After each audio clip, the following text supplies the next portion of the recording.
প্ৰথম দুটা পৰ্যায়ৰ নিৰ্বাচন অনুষ্ঠিত হৈ গ'ল ৰাজ্যত।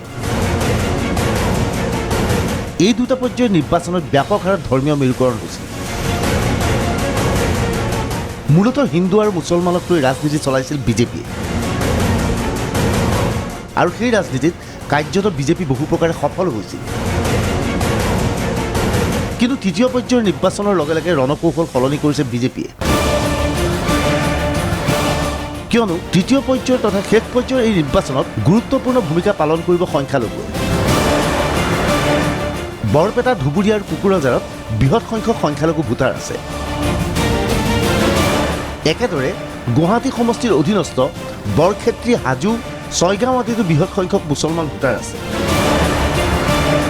সেয়েহে এইবাৰ ধৰ্মীয় মেৰুকৰণৰ ৰাজনীতি খেলিব বিচৰা নাই বিজেপিয়ে। হঠাৎ আল্লালৈ মনত পৰিছে ৰাজনৈতিক দলৰ।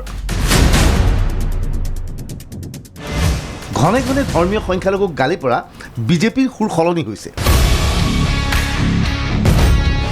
এতিয়া ধৰ্মীয় সংখ্যালঘুৰ কথা কয় বিজেপিয়ে। এই সভাখনলৈ মন কৰক। ফাঁচী বজাৰত বৃহস্পতিবাৰে সন্ধিয়া অনুষ্ঠিত হৈছিল মুখ্যমন্ত্ৰী সৰ্বানন্দ সোণোৱালৰ নিৰ্বাচনী সভা। সভাত মুখ্যমন্ত্ৰীয়ে ভাষণ দি আছে। হঠাৎ কাষৰ মছজিদৰ পৰা ভাঁহি আহিল নামাজ। লগে লগে মঞ্চত থিয় হৈ থকা বিজেপিৰ মুখপাত্ৰ প্ৰমোদ স্বামী আগবাঢ়ি গ'ল সৰ্বানন্দ সোণোৱালৰ কাষত। সোণোৱালৰ কাণে কাণে কিবা এটা ক'লে। পিছ মুহূৰ্তত সোণোৱালে ভাষণ স্তব্ধ কৰি দিলে। নামাজ শেষ নোহোৱা পৰ্যন্ত মুখ্যমন্ত্ৰী সোণোৱালে এটা শব্দও নক'লে। নামাজ শেষ হোৱাৰ লগে লগে পুনৰ সোণোৱালে আৰম্ভ কৰিলে ভাষণ।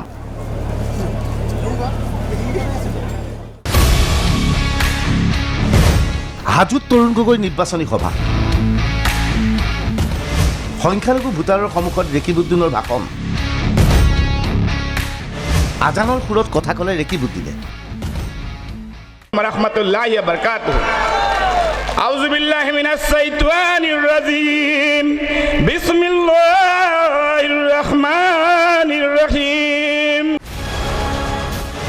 গগৈ প্ৰশংসাত পঞ্চমুখ ৰেকিবুদ্দিন। আজি মহামহিম প্ৰাক্তন মুখ্যমন্ত্ৰী গগৈ হাজোলৈ অহাৰ বাবে ৰেকিবুদ্দিনৰ ধন্যবাদ। আল্লাহ তাআলাৰ ওচৰত শুকৰিয়া আদা কৰিছোঁ। আজি মহামহিম প্ৰাক্তন মুখ্যমন্ত্ৰী তৰুণ গগৈ ছাৰদেৱক দুলু আহমেদে ইয়ালৈ নিমন্ত্ৰণ কৰিছে। তেখেতৰ এই নিৰ্বাচনৰ সময়ত কিমান ব্যস্ততা, কিমান সভা। তেখেতৰ এখন সভাৰ কাৰণে ভাৰতীয় জাতীয় কংগ্ৰেছৰ লোকসভাৰ কেণ্ডিডেটসকলে তেওঁৰ ঘৰত ভিৰ কৰিবলগীয়া হৈছে। আজি এই পবিত্ৰ শুকুৰবাৰৰ নামাজ, আজি আল্লাহ তাআলাই প্ৰিয় হাবিব উম্মতি মুহাম্মদ মুস্তাফা সাল্লাল্লাহু আলাইহি ওয়াসাল্লামৰ উম্মতি মুহাম্মদ আপোনালোকৰ এই গাঁৱত 2 ৰাকাত জুম্মাৰ ফজৰৰ ফৰজ নামাজ পঢ়িবলৈ সক্ষম আল্লাহ তাআলাৰ ওচৰত শুকৰিয়া কৰিছোঁ।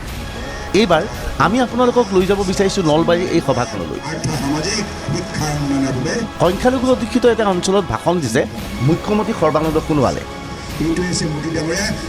নলবাৰীত মুখ্যমন্ত্ৰীৰ মুখত আল্লাৰ কথা। বিজেপিক ভোট নিদিলে আল্লাই ক্ষমা নকৰিব। 1000 কোটি টকা চৰ অঞ্চলৰ ৰাইজৰ আৰ্থ সামাজিক শিক্ষাৰ উন্নয়নৰ বাবে এই পইচা আমি আপোনালোকৰ সন্মুখত আনি আপোনালোকৰ হাতত প্ৰদান কৰিছোঁ। এইটো হৈছে মোদী ডাঙৰীয়াৰ স্বচ্ছ আৰু নিকা প্ৰশাসনৰ নমুনা। এই হৈছে মোদী ডাঙৰীয়াৰ সাৰ্বজনীন নীতি, সকলো জাতি, ধৰ্ম, ভাষা ভাষিক সমমৰ্যাদা, সম উন্নয়নৰ নীতি। গতিকে ইমানখিনি কৰাৰ পাছত যদি আপোনালোকে সন্দেহ প্ৰকাশ কৰে, তেতিয়া আল্লাহ আপোনালোকক ক্ষমা নকৰে। এইখিনি সময়তে হাজোত নিৰ্বাচনী প্ৰচাৰ চলাই গগৈয়ে বুজাব বিচাৰিছে সংখ্যালঘু ভোটাৰৰ লগত বিজেপি নাই, সংখ্যালঘু ভোটাৰৰ লগত কেৱল কংগ্ৰেছে আছে। সেইবোৰ বাংলাদেশী নহয়। ধুবুৰীত থকাই হওক, বৰপেটাই হওক, বঙাইগাঁৱত, এইবিলাক ভাৰতীয় নাগৰিক, এইবিলাক বাংলাদেশী নহয়। আজি তেওঁলোকে আমাক দোষাৰোপ কৰে আকৌ, বোলে আমি ভাগ ভাগ কৰিছোঁ। তোমালোকে ভাগ ভাগ কৰিছা। আমাৰ মাজত বিভেদ কোনে সৃষ্টি কৰিছে? আজি বিজেপিয়ে আমাৰ মাজত বিভেদ সৃষ্টি কৰিছে। বিজেপিয়ে তেওঁলোকে আজি আমাৰ মাজত, হিন্দু মুছলমানৰ মাজত বিভেদ সৃষ্টি কৰিছে, আমাৰ মাজত সংঘাত সৃষ্টি কৰিছে। কেইদিনমানৰ আগত বিশ্বনাথত কি ঘটনা ঘটিছে? হেমন্ত বিশ্ব শৰ্মাই কি কয়, ৰঞ্জিত দাসে কি কয় যে মোক বৰপেটালৈ যাবলৈ বেয়া লাগে, বঙাইগাঁও যাবলৈ বেয়া লাগে, ধুবুৰীলৈ যাবলৈ বেয়া লাগে, তালৈ আহিলে বোলে এখন বাংলাদেশ যেন লাগে। তৃতীয় পৰ্যায়ৰ নিৰ্বাচনত এতিয়া সংখ্যালঘুৰ ভোট পাবলৈ সকলোৱে ব্যাপক কৌশল অৱলম্বন কৰিছে। কিন্তু সংখ্যালঘুৰ ভোটাৰ কাৰ সপক্ষে যাব? নকলে হ'ব তৃতীয় পৰ্যায়ৰ নিৰ্বাচনত কংগ্ৰেছ, বিজেপি, অগপ আৰু AIDFৰ শক্তিশালী প্ৰাৰ্থী আছে। Bureau' report DY365।